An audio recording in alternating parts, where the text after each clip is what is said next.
Podcast, Mission 43. Let's do it. Today we got Kelly. That's her real name, from the Serving Spouses Initiative of Hire Heroes USA. She came all the way from Boston to sit down and talk with us and thankfully lead a military spouse-specific employment workshop. Sit down, buckle up, let's get after it.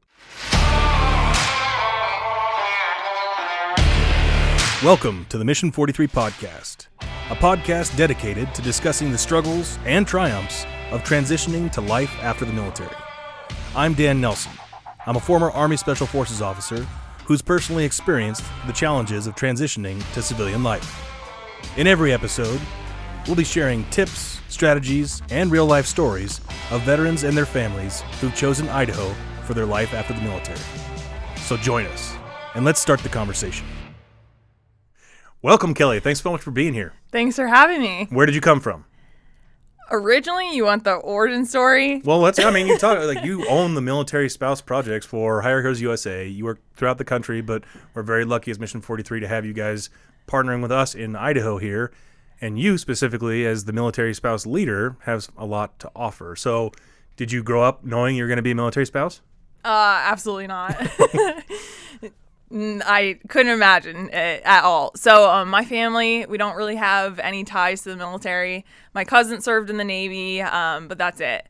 So then I met my husband in college, and his family served in the military. His, now I'm just name dropping, but his great-grandfather was the first ever Navy SEAL. Oh, cool. John Spence, his name was. Oh, okay. Yeah, he was the first frogman. So, they have just, their family was history rooted in the military. He always knew he was going to join the military. Very cool. So I met him, and I was like, okay, whatever. I guess this is what we're going to do. So he joined the military while I was in college. Then we got married, moved cross country, all in 1 week. Oh, in a week? Yeah, and I graduated college. Easy peasy. Easy, yeah. Well, yeah. Why waste the time with a graduation party and a wedding? Yeah. Just combine them all. Exactly. And then do it. So what branch did he join? Air Force. Okay, so you didn't want to be a SEAL. You want to do something cool? Yeah. Gotcha. Yeah. Just kidding. So where was your first duty station then? As you were brand new, straight out of college, you graduated, and then get pulled to a new life immediately. Yeah, so we're both from Pennsylvania, and then he called me. He was like, first duty station, Tucson, Arizona. Oh. And I was like, okay. I knew nothing about, Tucson or Arizona. So we drove cross country, and everything was so brown, and I was like, what did I just do? Mm-hmm. Cactus, dirt, sand, flat mesas. And it was around Christmas time, and there was Santa hats on the cactuses. Yeah, that's perfect. So I was like, what are we doing here? Yeah, so you have that moment of trepidation after this big leap. Yep. But I guess when did you start to feel comfortable in your role? Or what were you still working at the time? You just got out of college? Yeah, I just got out of college, but actually I was offered a remote position from the company that I was interning with and left. So I was doing that for a bit. It was just part-time remote, but, I was looking for a job. And I was actually able to find a job pretty quickly when I moved there, but it wasn't in what I wanted to do. So I have a background in HR, and I kind of ended up in payroll and accounting. Ooh. And I like to work with people, and, there's not much interaction there. I actually processed payroll for all the Idaho locations for the company. Oh, really? Mr. Car Wash. Mr. Car Wash. Yeah. That was my nickname in high school. So, as a military spouse, you guys didn't have any kids then, right? Nope. So you're like newlyweds. He's just starting his career. Yeah. And it was an adventure, honestly. Yeah. I loved it. I loved getting to see the country. We traveled a lot. It was fun. Really, when it kind of hit was when we PCS to North Carolina. Mm-hmm. I was working full-time, got my master's degree, and I heard, the Triangle, Durham, Raleigh area. Yep. It was a great place to get a job. I was leaving a job I liked. I didn't love it necessarily because it's not what I wanted to do, but I liked my coworkers. I had a job. It was a good job. So when we moved to North Carolina, I was like, oh, I have my MBA. I'm set. So months turned into months, and I was unemployed and just trying to find jobs, applying to so many jobs a day, and it was hard. It was miserable. My husband was in the field a lot and just out doing military stuff, and I was in this new location with no friends, nobody to kind of rely on, and it was a really hard spot. So I think that was probably one of the hardest times in my life and military spouse journey. So where you guys got stationed at like Pope Air Force Base or something? He actually got a special duty working for UNC. Oh, cool. Yeah. Nice. So we were in like the Chapel Hill. He loved it. Yeah, I'm sure. Yeah. But I was struggling to, find employment. And I, for military spouses, it's not all about just financial. We actually are wanting to get a job to meet people and make friends and, have a sense of purpose. Mm-hmm. So that's really where it was lacking when we moved there. And it was so hard going on interviews, and, I knew how hard of a worker I am. And I was like, just give me a chance. And I got rejection after rejection, and it was just, it was so hard. What was it, do you think, that was like preventing you? Because you have a bachelor's degree, you have an MBA, you're young, like all the things. Like, yeah. I don't know much about your realm, but like, or what you were trying to apply for, but that's a pretty densely populated area in the Research Triangle. Yeah, I probably bombed the interviews, to be honest with you. And then also, just, you never really know what's going on in the background of an organization. I get a lot of clients who get really frustrated. They go through all these processes and then they find out that someone else got the job. Mm-hmm. But you never really know. Maybe they hire internally. There's so many different aspects that go into it. Like, sure. It might not just be you. So it is based on a lot of luck. It goes into job seeking and networking. I think that was hard as well, as I didn't have a network. Yeah. So I didn't know anybody. And well, that's like the crazy thing about military spouses just in general, but especially ones like your husband was in a special assignment not near a major military base, or like not on it. Or, the reservists and guardsmen spouses, like they don't have the same type of like immediacy and connection oftentimes that people on active duty or at active duty base have. Right. Yeah. So, and I think that's why I didn't struggle so much in Arizona, because we were by the military base. I made a lot of good friends, military spouses. He was a young airman. We met so many different people. So I had that sense of community. Mm-hmm. I had that, friendship. But then, as you mentioned, like there are a lot of active duty spouses on unique assignments, mm-hmm. not on a military base, reservists. So that's kind of where I struggled to find that sense of belonging and community, and kind of purpose. So I was put so much pressure on myself to find my sense of purpose in that job. Yeah. And, it was devastating when, months turned into months and I was still job seeking. Well, you're certainly not alone in that, but I was wondering, like, do you think part of it, maybe the reason you weren't getting hired is because of your status as a military spouse? Oh, absolutely. So military spouses notoriously have gotten burned in interview processes. Why? Just because sometimes hiring managers don't understand the military lifestyle. Yeah. So, they get a military spouse who's super qualified for the role. Then they mention in the interview that they're a military spouse. Well, immediately they think this person's going to move, and we're going to waste all this money investing in this person for them to leave the organization within a couple years. When really, if you think about it, just the world today, millennials like aren't staying in jobs as long as, our parents did and people before that. So it's just kind of, it's changing. I think that once they hire a military spouse, they know that they're getting, a really great talent. But it's just kind of educating employers on military spouses and what it means to be a military spouse. I think of it like military spouses are trained, maybe not certified, but certainly professional project managers. Yep. Like if they have a family, if they have kids, they're managing that, they're moving that, they're doing things independently, then transitioning back when the spouse partner comes home from a deployment, whatever. Like you're doing all these things. I think of like my spouse and the crap that I put her through. Yep. People like you, like it seems like this huge resource, and the spouses that we have on the Mission 43 team, they are by far the most organized people we have on the team, and hold the rest of us together and make stuff happen. But I don't understand that logic. So could you tell like employers that are watching right now, like what are they going to get specifically by hiring military spouses that they wouldn't get with a straight up civilian? Well, statistically, military spouses are more highly educated than civilians. It's just that is known. We're very highly educated.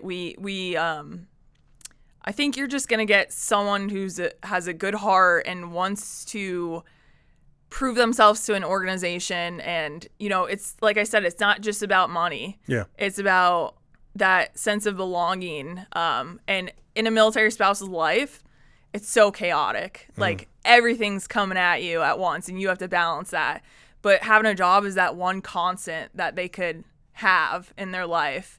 And honestly, every employer that I've ever talked to that hired a military spouse, they're like, we want more. Yeah. And they're starting military spouse hiring initiatives, which I have seen, come up more within organizations, which I love. And I think it's a direction that we should go. And I think it's just a really unique set of demographics that once you do hire them, you realize, you're getting a built-in project manager. You're getting someone who can handle stress. I like to think of like when COVID happened, like the whole world was going crazy. I like the meme that was like, obviously people never had the government like ruin their plans. Right. So like that happens every day in families. a military spouse and family. So there's just a lot of stuff coming at you as a military spouse that you have to balance. And I'm a mom now, and that adds a whole nother perspective to the military spouse life. So you're dealing with a lot, but that doesn't mean that,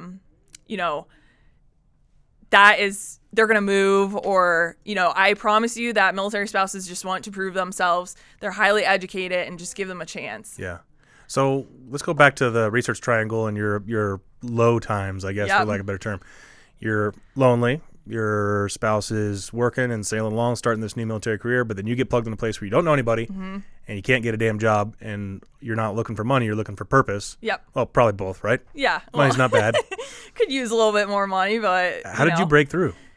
So it's a crazy story, actually. So, my husband was trying to motivate me, like, just try to go to job fairs, do what you got to do. There was this job fair, and I was like, oh, I guess I'll go to it. Really, once I got there, there was like 2 booths. Oh. It was terrible. And one of the booths was Hire Heroes USA. Oh. Which is crazy because I think it was meant to be, because we don't really do like in-person job fairs like that. So I approached them, said like, I'm a military spouse. The representative was like, well, we could help you too, like sign up for the service. And I was like, this is too good to be true. Like, it just didn't sound like, I was like, and how much? Yeah, how much? Yeah. So that was, I think it was like a Thursday. Monday, my phone rings bright and early. A gentleman, Marshall McLeod at Hire Heroes USA, said, I'm your transition specialist, here to help you. And I was like, okay. And we just got to talking, and I told him like what I'm struggling with. He immediately like pulled up my LinkedIn profile, was like, I see you got a good background, you have experience, but this is what you have to change. This is what you're doing wrong. He gave me homework. So I was like, I'm back in school. I'm back in school again. But I trusted him, and he knew what he was talking about. Yeah. So, I put those things that he was telling me into play, and I started getting those callbacks. And, he redid my resume for me. He, was like, let's get you involved in mock interviews. Let's get you prepared here. And I really, like, at that point in my life, I was like, I have nothing to lose. Like, this guy seems like he knows what he's talking about, so I'm just going to run with it. So Marshall's still one of my best friends to this day. That's awesome. And at that very hard time in my life, he ended his email signatures with "Stay motivated, Marshall." And I always remembered that. And I was like, don't give up. Like, someone's going to believe in you. So then a transition specialist role at Hire Heroes USA opened up. So I was like, Marshall, this seems cool. So I kind of networked myself into the organization. But the funny story is they had no intention of hiring me. Oh, really? Yeah. Now that I know that, I now know the story. Jonathan Sievers, he was my manager back in the day. Now my manager again. So we can't kind of come full circle there. But they already had someone else in mind. Oh. And since I was a client, they just wanted to give me that courtesy of interviewing me. Oh. But I took everything that Marshall taught me. I took the mock interview help, and I nailed the interview. Crushed it. Yeah. That's awesome. So that's how I ended up at Hire Heroes. And it's been almost 6 years now, 7 years, going on 7 years. And it's just been a wild ride. And I love every second of it because I get to help the same people that, what I was going through at that time. I'll never forget that time in my life. Mm-hmm. And now I get to help the, military spouses and veterans and get them through that part of their life that they're in now. It's wild. Like, so you started like as a transition specialist for Hire Heroes USA after being a client. Yeah. You're like the hair club for men. Like, I'm also a client. Yeah. But then what? Because then you started to get like more specialized in your field, or I don't know if the right word is promoted, but certainly, you took on all these other responsibilities. Yeah. So when I started Hire Heroes, we were really kind of a smaller nonprofit. Mm-hmm. There was under 100 of us, and it's been amazing to see how we have grown since then. Yeah. We're the top nonprofit veteran service organization, I would say, in the United States. So I'm really proud to see where we've gone and how many people we've helped. Over 75,000 military spouses and veterans finding meaningful employment. It's not just helping. Those are how many people you guys got hired. Yes. Hired in meaningful roles that, so it's just been an amazing journey. And we've always helped military spouses, but it wasn't well known. Mm-hmm. So if you look like statistically at our data, back in, say, 2016, we helped like 100 military spouses. So I saw that need. Like, there are more military spouses out there. It wasn't just me. No, it's definitely not. So, we started just like focus groups, learning more about military spouses, and eventually we launched our program. I took on the program. I was a transition specialist, and then I was like, let me run this program too. So I wasn't getting paid for running that program. I just did it because I just genuinely wanted to help more military spouses. Yeah. So, I helped launch that program, and then, came up with a program plan, resources, created that. And I take that as like, I tell my clients this, like, you're an opportunity, create your own journey. Mm-hmm. Like, Hire Heroes USA, we didn't have a military spouse program, and then when we launched it, we didn't really have a plan for it. So I took initiative and was like, here's what we should do. Mm-hmm. And then eventually we got funded by Walmart, which enabled us to grow the Serving Spouses program to what it is today. And since launching our program in 2018, we've helped over 6,000 military spouses find jobs. That's wild. I wonder, so still, like, you guys got to find more. How have you guys been successful in connecting to those 6,000 military spouses? And why do you think more military spouses aren't reaching out, I guess, as a whole? And not just to your organization. You guys got a bunch of them. I think even as a young military spouse, mm-hmm. You don't want to ask for help. And also, like, I didn't know that resources exist. Yeah. Like, if you don't know, you don't know. Our number one way we hear about, our clients hear about us is word of mouth. So, you're a national organization, though. Yeah, but still, like, people just don't know that these resources exist. Mm-hmm. Even veterans, or they're overwhelmed with the resources out there and they don't know which one to go with. But I always say just utilize them, find which ones work for you. But yeah, oftentimes military spouses, we're really strong-willed and we're like, I could do this, but sometimes you don't want to bother people and ask for help. And I think that's where early on in my military spouse journey, I just, I could do this myself. It wasn't until I stumbled upon Hire Heroes where the representative, Yesenia, she's like, no, let us help you. Yeah. Let us help you during this time. And I was like, I have nothing else to lose. Like, let me just do this. So I think, give yourself grace in the job search process. Like, reach out to people who know what they're doing.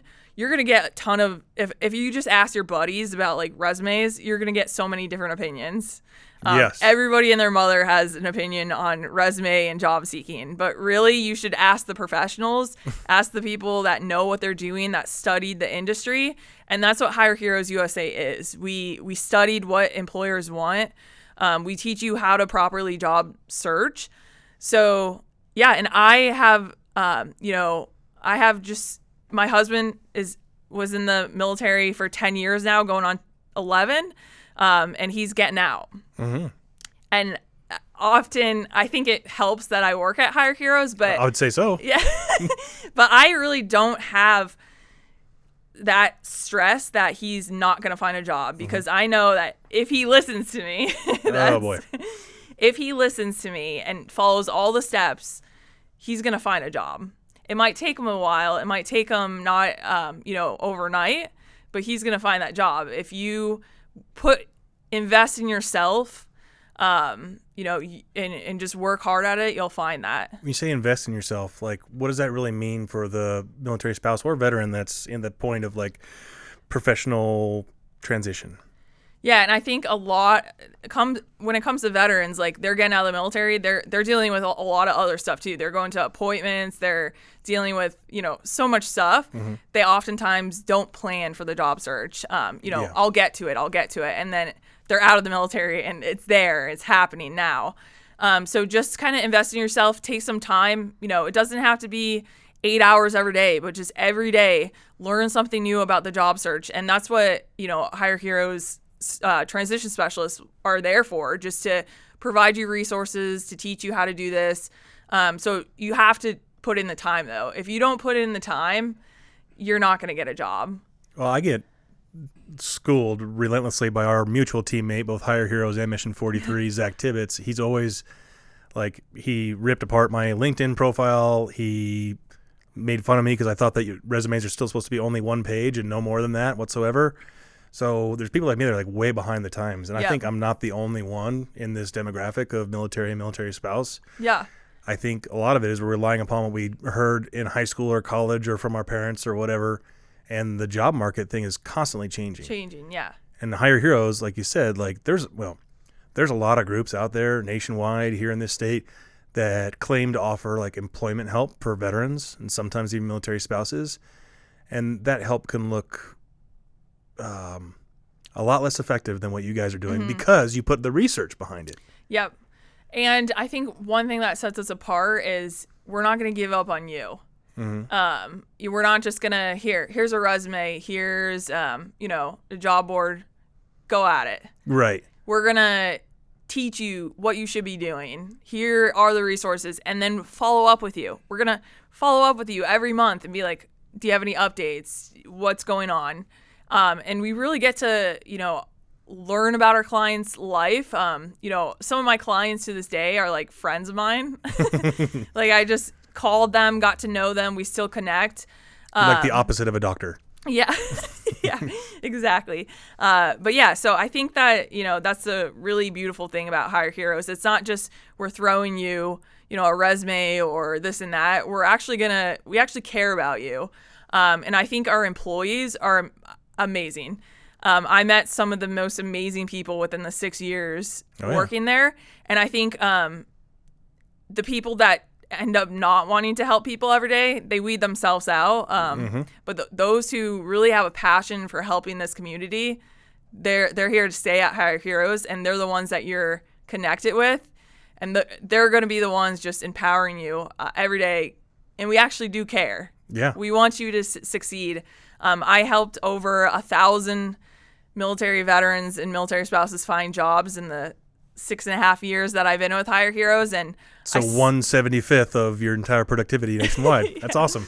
But I still remember every story. I remember my first hire, not every story, but most of the stories I remember, and just I remember the name of my first hire and my 1,000th hire. So it's just really special, just the journey it's been, and we're growing, and I'm looking forward to just helping more military spouses and veterans, because it's never going to end. Everyone has to job search. Right. So we try to stay abreast of, all the what the industry is, and it's always changing day to day. What employers want, what, even just COVID, virtual, everything changed to virtual. Now we're doing virtual interviews instead of in person. So we had to stay above that. We had to get, what are the best resources to help our clients through, this time. So yeah. That's awesome. one last question. You have a 2-year-old, right? Yes. How has that changed things for you, I guess, as a professional, as a military spouse, and now a mother? Yeah. How are you balancing So everything? thank you for asking me that. For the past 2 years, I've been a mom. That's like my number one thing. I love it. I love my daughter. She's everything. So I think I've always put my career as number one. And then when I became a mom, I was like, nothing else matters. Like, my daughter's number one. I want to have that job to be able to support my daughter, but she's number one. So it kind of changed my aspect. I just have a different outlook on life. I used to really, and I think everyone at Higher Heroes could tell you this. I used to just like work all day, every day, wanted to help all these veterans and military spouses, which I still do, but I kind of learned my work-life balances.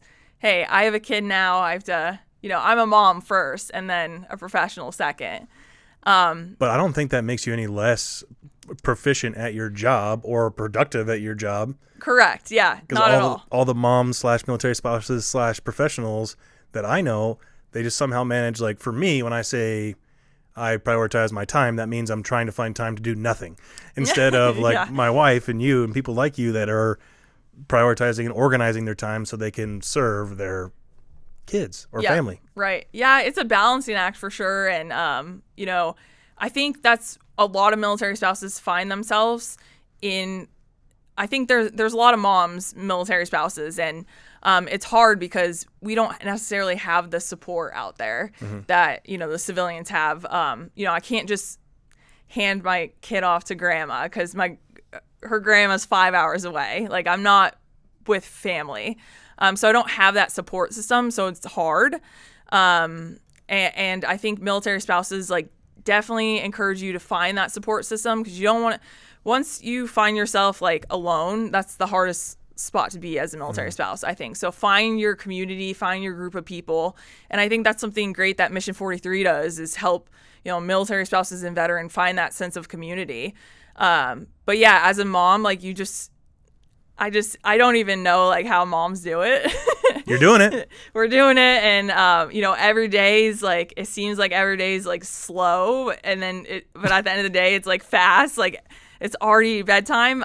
So you just have to prioritize your time. And I think there's certain issues like childcare in the military world that need to be addressed. Childcare issues are so expensive. And so a lot of military spouses end up leaving their job to be a stay-at-home mom.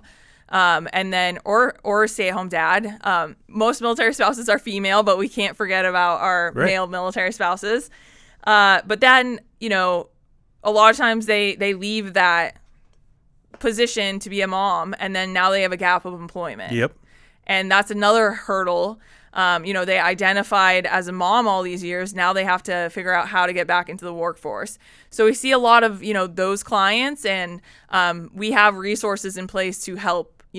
There's returnship programs out there now, and we just help you, prioritize, hey, you did this as a mom. Now your kids are in school. You want to get back into the workplace. So we help you do that too. That's awesome. Kelly, I can't thank you enough for all that you do through and with Higher Heroes and Mission 43 and all the spouses that you've served and helped. It's incredible. You've been personally responsible for over 1,000 people being hired, and that's nuts. Thank you. But thank you for being here, and thanks for being such a devoted citizen. Thanks for having me. Thanks for joining us for the Mission 43 podcast. We hope you found it informative and helpful. If you have any questions or feedback, please comment below or email podcast@mission43.org. Don't forget to like and subscribe to our podcast to stay up to date with new episodes. Be proud of your service, not defined by it. See you next time.